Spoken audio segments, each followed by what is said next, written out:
More Filipinos are becoming victims to online criminal activities and other malicious attacks every year. This is why a lot of sectors are pushing for the passage into law of the Cybercrime Bill. Now, if passed into law, the Cybercrime Bill will address hacking and other crimes committed with the use of computers.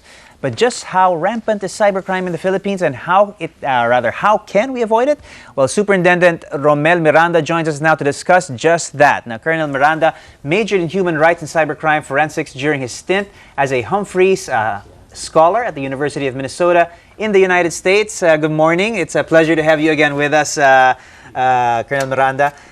Cybercrime, this is a very important thing that we should be training our eyes on, isn't it? It's a newly developed area na kulang ang ating mga laws. Yes.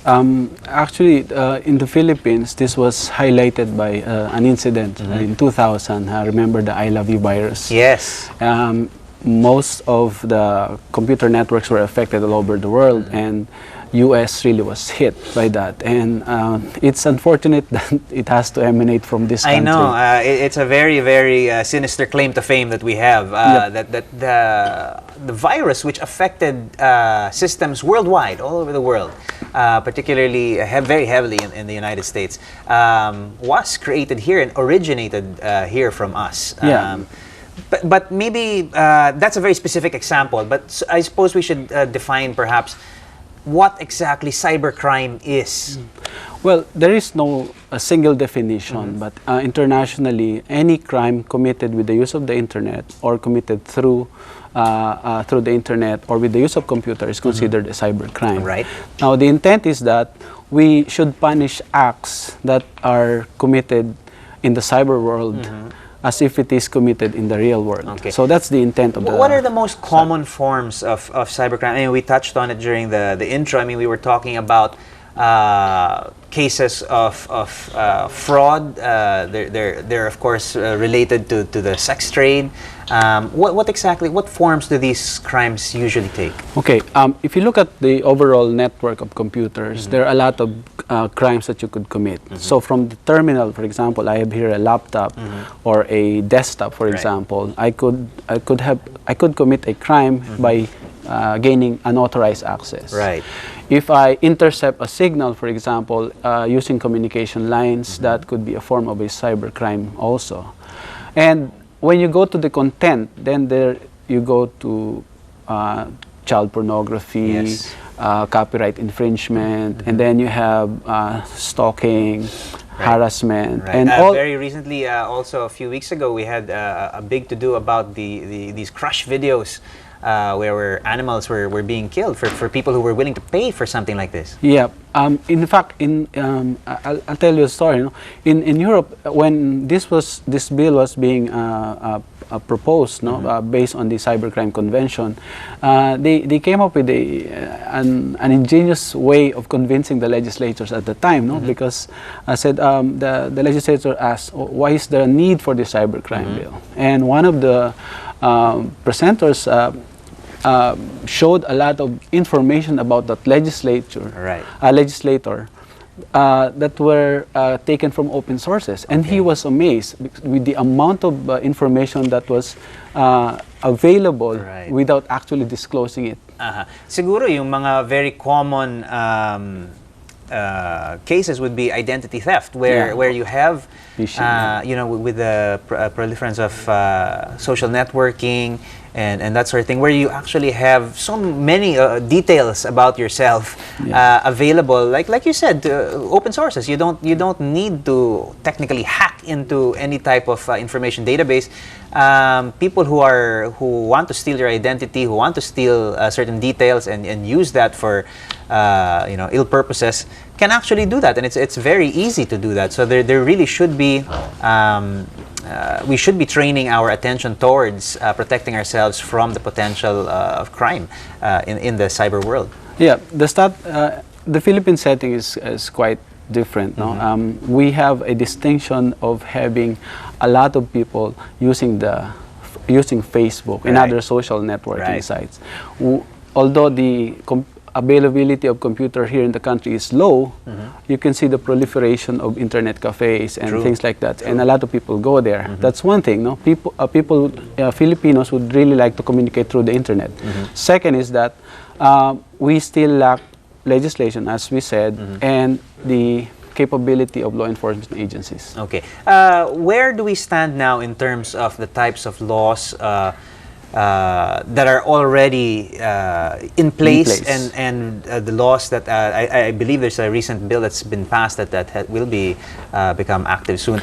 But where do we stand now in terms of cybercrime and how we protect ourselves against it? There's a very old law we call the Anti-Wiretapping Act of 1965. Okay, that's 1965. There wasn't even an internet back then.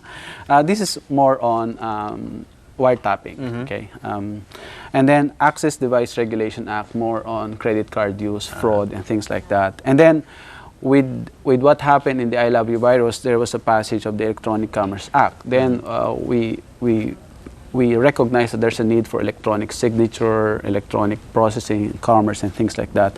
And then in 2009, the Anti-Child Pornography Act. Right. But you see, these are very limited acts that could be punished in the cyber world. That's why we have to have the cybercrime bill, the cybercrime bill passed. Okay, where does the cybercrime bill stand now, and what will it cover? Okay, right now, Congress, the lower house, has its version already approved, and it has to be reconciled with the version of the Senate. And what it will cover is basically what I have described, no? The overall network, everything, conceivable, okay? Everything that you can conceive as far as in the network is concerned, meaning you have illegal access, illegal interception, you have fraud, forgery, and all other malevolent acts that is committed using computer or through the internet are defined there. Second is that there is a specific provision on which particular agencies are going to enforce it, which is the PNP and the NBI. Okay. Third is the coordination effort. So there is a CICT that will be created. So that's the cooperation. So as of now, we don't have a formal body that looks. I mean, you yourself are probably the foremost expert on the issue of cybercrime. But do we have a specialized task force or team that does train their sites on this? For purposes of policy making, there is a body under the office of the president, which is the ICT. It's being headed now by a former head of the CIO of the Supreme Court, Attorney Ivan Uy, but it's more on policy making. So as far as training for law enforcement is concerned, the NBI has a specialized unit. The Philippine National Police has a specialized unit. But these are at the level of the national headquarters. Okay. So meaning there's really a need for us to create the basic competence of cybercrime investigators at every level. Right. So, and for bigger cases, for example, then that's the time you harness the expertise of those at the national headquarters, and for purpose of coordination. All right. Well, obviously, the cybercrime bill, when it gets passed into law, is going to be a good thing. But like you said, we're really at the infancy of learning about. I mean, cybercrime is the internet itself is really changing at the speed of light, and these laws are going to be hard pressed to keep up with the ways that the bad guys they're devising new ways every day to commit crimes over the internet. And do you think we're going to have enough with? I mean, this law is going to take a little bit of more time to be passed, and by the time it gets passed, iba na naman ang mga crimes dyan. So how fast do we need to act here? Now, the thing with this cybercrime bill is that if you examine it, it is basically patterned after the Cybercrime Convention of Europe, and which was adopted also by the US. So the idea is that it has to be technology neutral in a way. No, I mean I have to define that. Meaning, the provisions of the law should not be broad enough, so broad that it encompasses basically everything. It becomes vague. Right.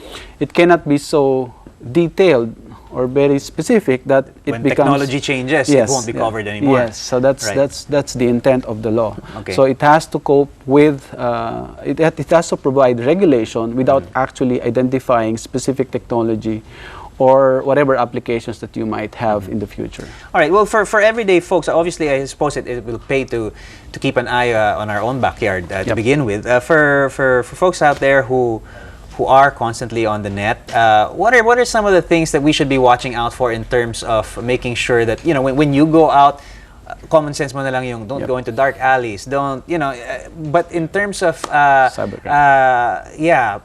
being in the cyber world, what are the do's and don'ts? What are the things that you should be watching out for so that cybercrime you don't become a victim of cybercrime? The same thing that you would do in the real world, common sense. Okay. What do I mean by that? For example, you use the internet and the computer is not yours. You don't have a separate password, or it's not really yours, then you have to take care of your browsing data. Right. Every internet browser that you use, you go to the browsing data and delete everything there, because everything is stored. So meaning the person after you, if you're in an internet cafe, the person after you who used the computer would be able to access some of those information. Okay. And second, let us not share what is not intended for other people. That's very basic. Sometimes we tell them our location, where are we at, where are we going. Well, actually, yeah, things like there are those. actually bits of software and applications now which actually advertise where you are. Diba? There was Foursquare. There was it tells people where you are, how long you're going to be there. Even some cell phone. Yeah, cell phone in your makes it difficult. computer. There are actually applications that actually record every time that you open your cell phone or your computer, and that's kind of precarious for some people. So you have to take care of those. So when you take pictures, actually there's an application now that when you take picture, it has actually in the metadata some information where the picture was taken. So that's also geotagging and all that. Okay. In terms of other countries compared to ours, well, I think we've already established that we're in the dark ages here. We really need to get up to speed to combat the threat of cybercrime. But in other countries, are there laws? Because you've had the benefit, obviously, of having the chance to study through the Humphreys scholarship. And had this great exchange of information and such in other countries pertaining to your area of specialization. Who is leading the way here, and are they at a level where they're already able to combat cybercrime? Europe and US are leading actually this. The convention was created there. Well, I mean, with the initiative of the European Union. There's also other countries in Asia, like Korea. Well, China has its own set of controls. Right. But as you can see, we really have to work it out. You know, the Budapest Convention on Cybercrime was initiated 2001, and it's now 2011. It's 10 years, and we have yet to pass a law. What's stopping us? Bakit ang bagal lang? Why is it taking us quite as long as it has? It's in the legislative priority. So a lot of us really recognize, even legislators recognize the need for this bill. But I think the collective effort should be pushed in order for us to come up with a relevant cybercrime bill. Okay, sounds good. Ang chain letter ba considered cybercrime yan? Kasi you know, if you don't forward this letter, you're going to get bad luck.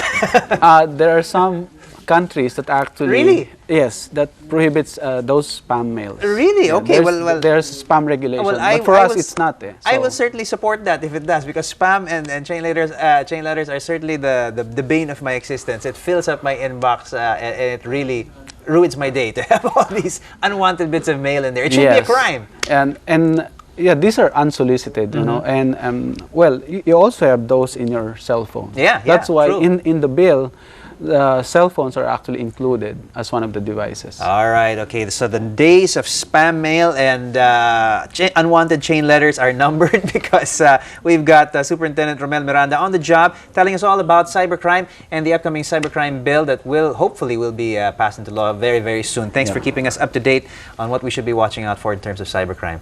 Thank Salamat. you.